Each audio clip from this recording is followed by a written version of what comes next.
Chien Na-Wei is a personal favorite character from Arrow of mine, so I thought I'd make a video about her presence in comics, which is both great and kind of disappointing at the same time. Chien Na-Wei made her first debut in comics in Green Arrow Year 1, Issue 3 from 2007, so she's a pretty recent character. She's the leader of a heroin cartel of an unnamed island, where she has enslaved the locals into working for her. While her name is Chien Na-Wei, Oliver Queen mistakenly calls her Chien Na-Wei, which he continues to do just to annoy her. Chien Na-Wei has an inside agent watching over Oliver Queen, that being Hackett, his friend, who's helping her steal his company's money. However, when he's no longer of use to Chien Na-Wei, she simply kills Hackett. But Chien Na-Wei would end up being stopped by Green Arrow when he worked with one of the women who she enslaved in order to arrest her, who's named Tiana, which, if you don't know, was actually the name of one of the characters from Arrow in Season 4.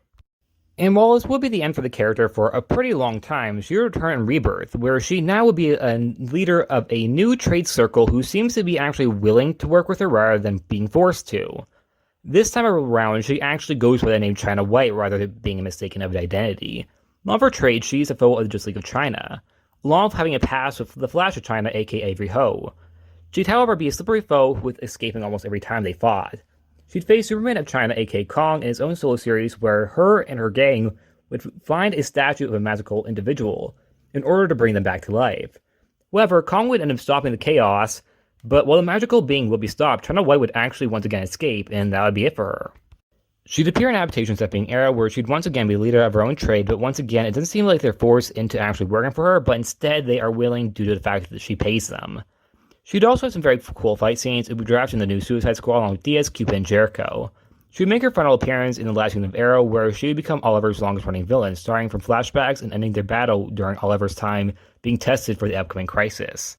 She also appears in Powerless in a cameo role, well, even if you can call it that. She appears as one of the villains in a board game about Green Arrow, which Emily and her boss end up playing in order to see who's better at it. Powerless is a sitcom, by the way. It's not a whole superhero type thing. So there are a lot of superhero references, but there's not actually a lot of superhero stuff going on in the actual show itself. I personally think she's a pretty cool villain, and while I think there's a commentary that could be made with her enslaving the people of an island, it's a little unrealistic as well. She's of course a great fighter. I don't think an entire island is going to bow down to her because of that. On top of that, she wanted us to stay in the shadows, and by enslaving an entire island, I feel as if that's not going to go unnoticed, which I think kind of contradicts her whole I want to stay in the shadows idea.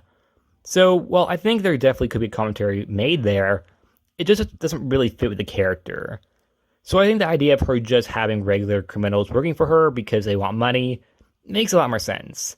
Of course, opinions always vary, and I do think there is a commentary that could be made there. It just, I don't think, really works. But of course, you can just change some things up with the idea that perhaps she doesn't want things to be incognito, and instead she wants to be upfront. Which, in my opinion, would make the character's commentary be a lot more, makes much more sense. But if that's not the case, then yeah, it doesn't really make much sense. Personally, I think the character is very interesting, and I really like the character's look. So I would like to see her again. Perhaps it's a Green Arrow villain, or just League of China villain. And that's it. Like always, please like, subscribe, and I'll see you guys next time. Bye.